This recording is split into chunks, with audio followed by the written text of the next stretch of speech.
Hello, so this video is gonna be a bit different because I'm gonna use English as this video goes. And why I'm using English in this video? Because it's just happened to me in past one month. I've been talking in English conversationally with my cousin and my friends.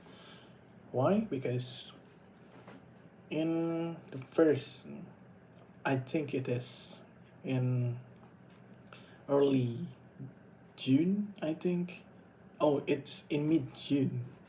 I met my cousins from Australia, and they can talk in Indonesia but not that fluent, so we need to adjust. So I gather with my cousins and we talk about, yeah, update about lives, like uh, I go to architecture school and graduate, then work 1 year and then something happens and I'm now a full-time part-time. That's so weird. And yeah, we talk about much.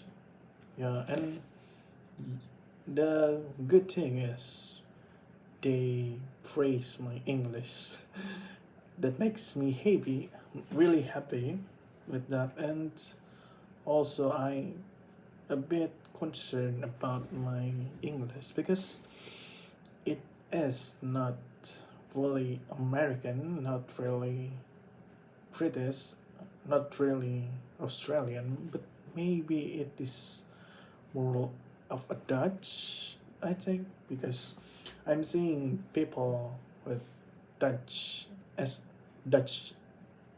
I see Dutch people talking in English is very similar in pronounce. Wait a second, I get something to kill. Yeah, bedbugs. Yeah, they are annoying. It is not completely eradicated in my room, so yeah, I'm still killing a bit of bedbugs. Yeah, the smell. You can tell bedbug is still here by the smell. And oh, let's continue. And with my cousins, I go to some matcha because apparently in Indonesia matcha is very viral. So many places um, add matcha as their menus, and the unique thing about it is uh, the younger cousins. The younger cousin is really like matcha without sugar, while the older sisters of them really like matcha with sugar. So, and also my other cousins from another uh, aunties, they also really like their matcha using sugar. So the unique part is I'm like anything as raw as they could. For example, really like coffee, and how I started to really like coffee is because I usually order the really plain coffee, like using like Americano or even the espresso itself. I really like the taste of the pureness. So I usually taste order matcha with its pure form. And I think there is a nice matcha place, I could say, and my cousin say it is Maru Matcha. You can ask Google where to find it. And the taste of matcha is really unique there because it has some kind of umami taste, and also it is has a sweet aftertaste, even though it is very bitter, because I told them to make the matcha as pure as possible. We also cafe hopping. It is a trend to really like hopping one cafe to another to find the best matcha in town they sell.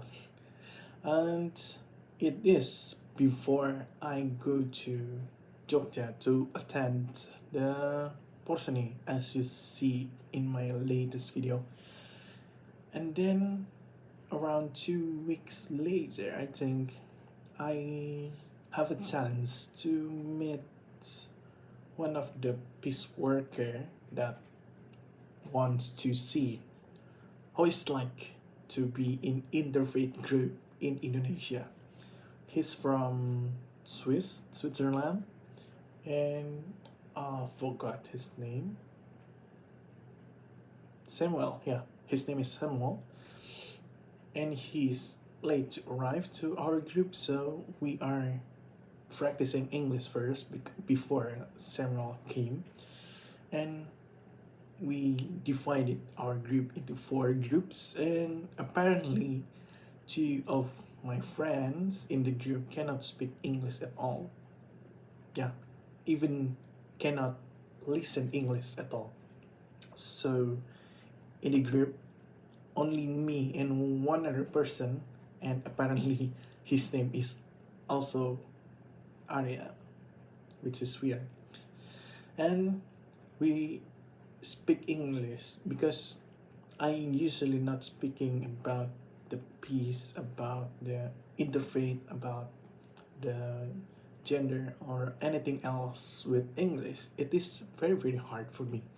And apparently there is one another people in the group, not in my discussion group, but in whole group that is has a great English speaking skills. Like I don't think he's practicing here.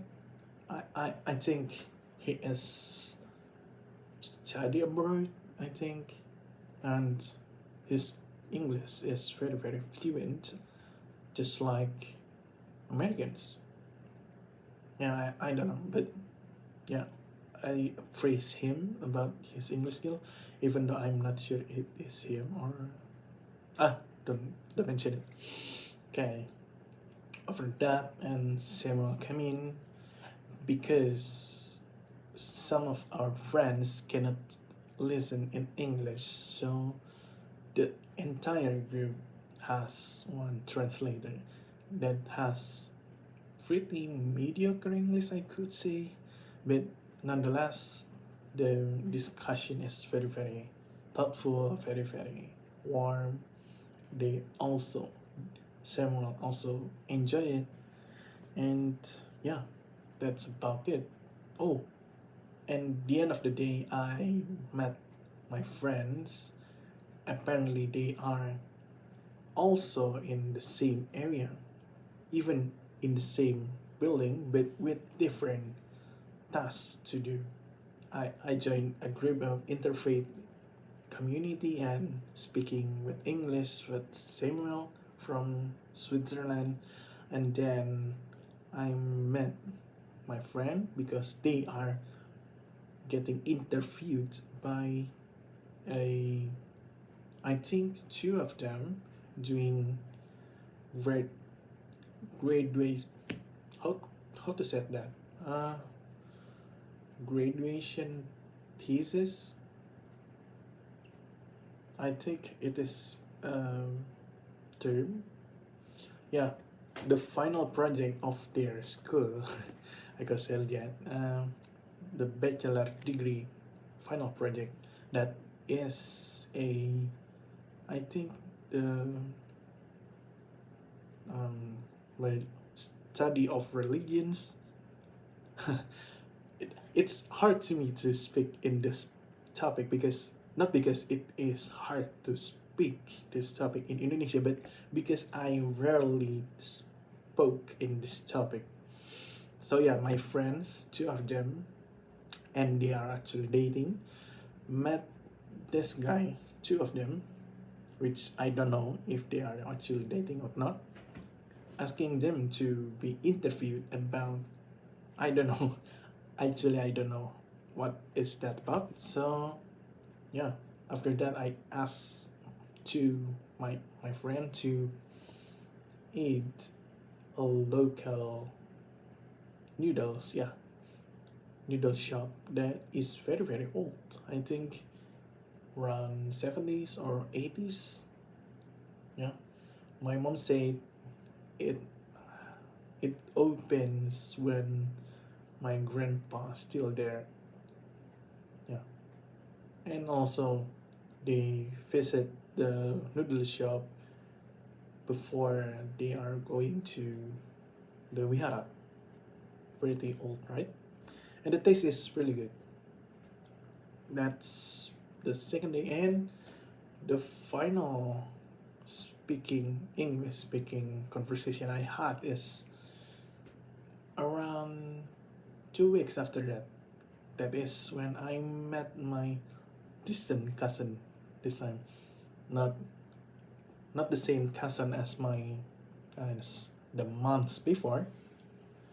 This is like distant cousins that live in Hong Kong, but actually there are three cousins and one aunties. Three cousins. The the one aunties is actually born in Bandung, but three of her child actually she has four, but one of them is already married. The number two, I mean, I cannot I cannot fold my this finger. And number two, wait, number two is usually, yeah. Number two is already married, so they have family to what is called to maintain. Not the right words, but it's okay. So number one, number three, and number four, they came to Bandung to just vacation, yeah. And also the weird thing is I am the best English speaker in the group. So the for foreigners is three of them, my cousins, are they are all study in UK. I don't know what they study at, but they study in UK, so their English is good mostly. Uh, and because my family came from China, of course, they understand and talk each other with Chinese. And weirdly enough, I could understand 50% of the Chinese they said. Yeah, it's a very weird feat, I think, because I only practiced Chinese when I was in high school, and it was a side. What you, I lost my word. It's like after school exercise that is not part of the school, but you have to go to another school to. Uh, it is so hard to remember. Yeah, you get my point. And they so I talk to them with English, they reply with English, but when my dad reply, it is in Chinese. So I have to understand what they say, my father said, and to reply it. Yeah, it's something like that. It's so very weird because apparently my dad isn't practicing English that much. They're actually they studied English and Chinese very early in his years, but if you not use your language, it will be disappear like that. But my mom actually work in environment that he she has to speak English to her boss, something like that. And because of that, also my brother is not really fluent in English because or in order to make one sentence, he needs like a minute or so to speak. Yeah, pretty bad. Um, yeah, I don't know, because to if I could watch myself again, I could see that my English is on par with them at least.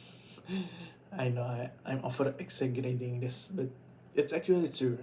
I can speak with them with fluency, and they can reply to me with a bit of mistake, just like, yeah, normal people with foreigner that lives in English speaking country just live around 1 month or so.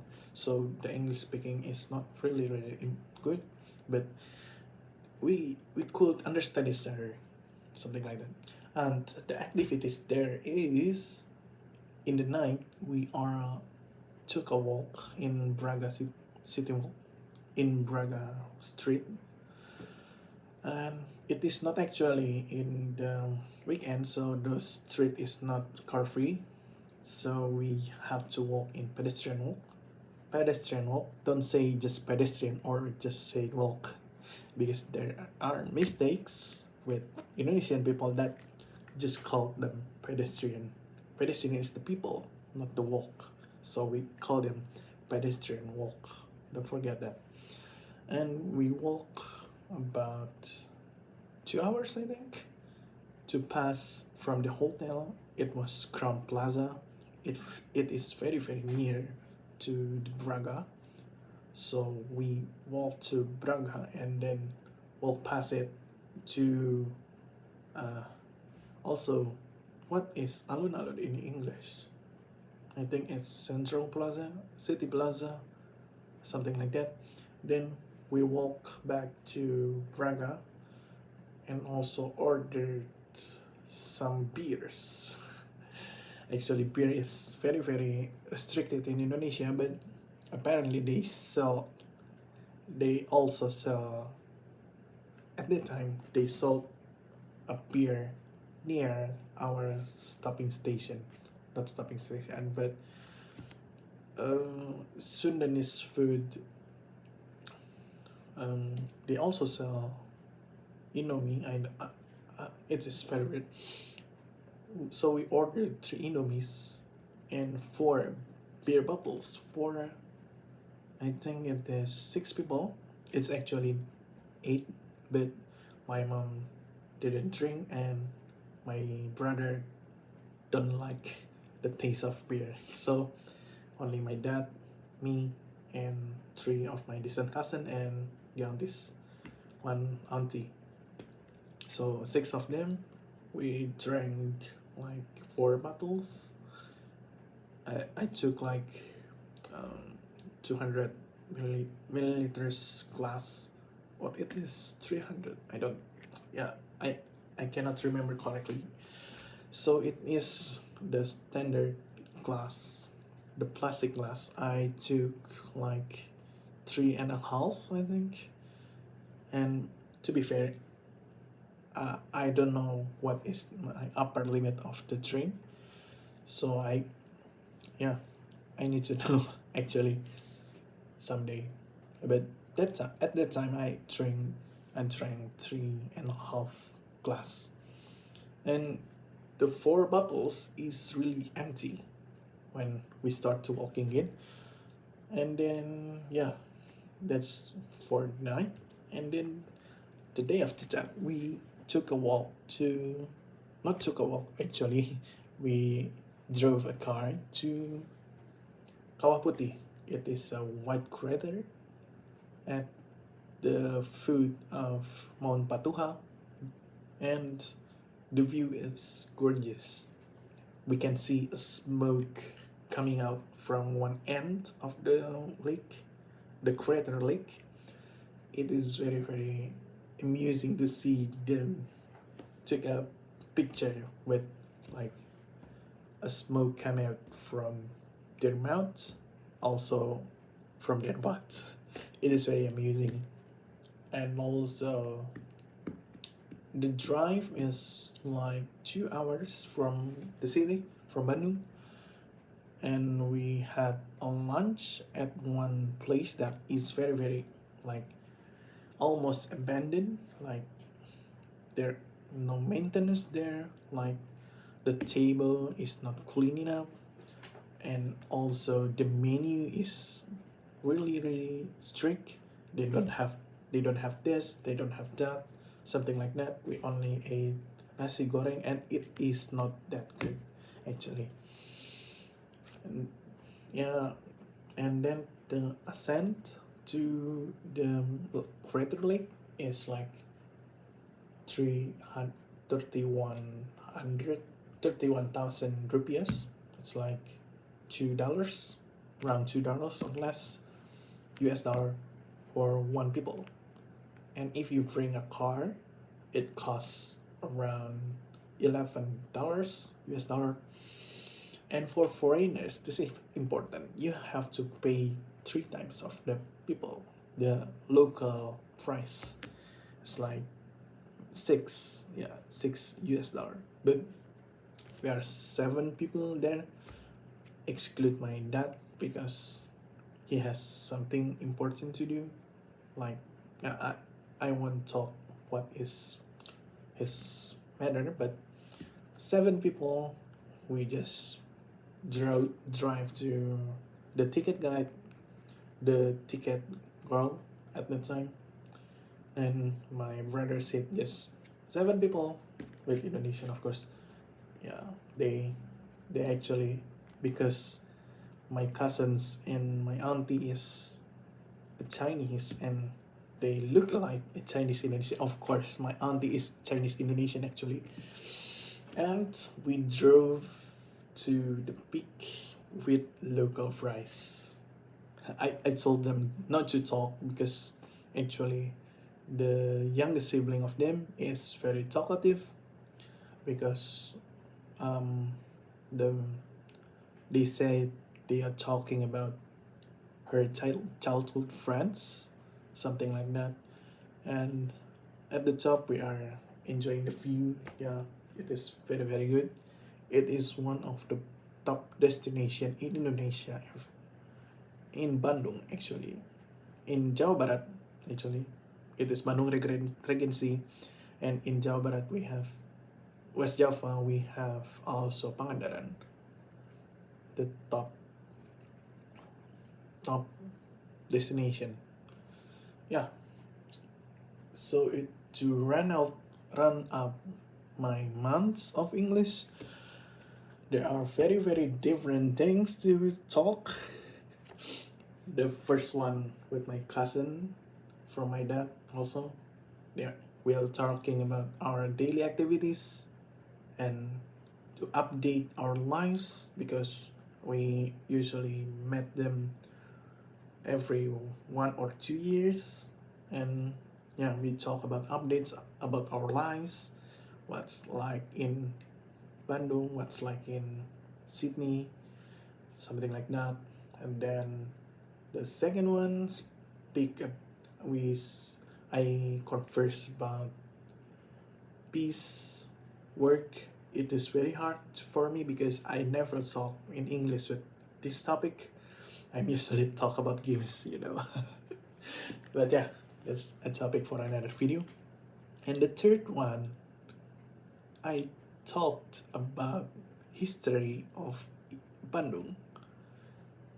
And frankly enough, I got really, really amused. Really, it is a good practice for English.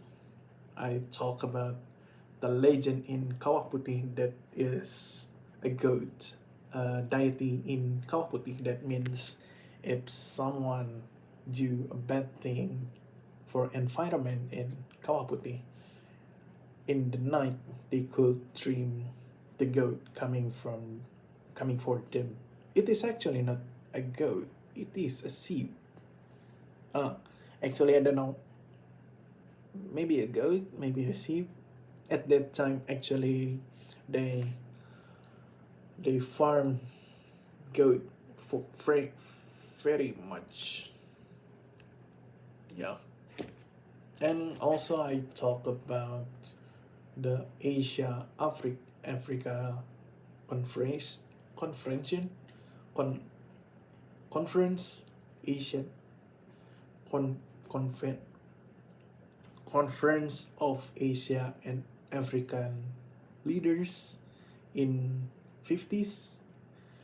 And yeah, because at that time in Braga, I talked to them that this is the important building for us Indonesian, because our president bring the leaders from Asia and Africa to this building, this specific building.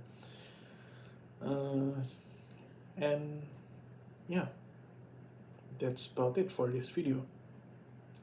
It is a very good English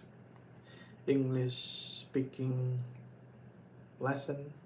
Converse with foreigners, one from Australia, even though they are Indonesian, and then with Switzerland people, I don't know, Switzerlander, very weird, and then with Hong Kongese, also very weird, but actually they are Indonesian, half of them at least.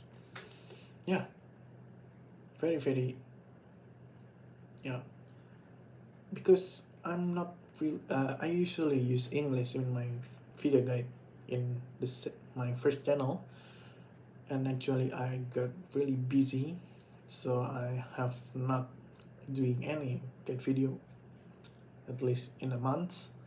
And speaking English with them is actually a good practice.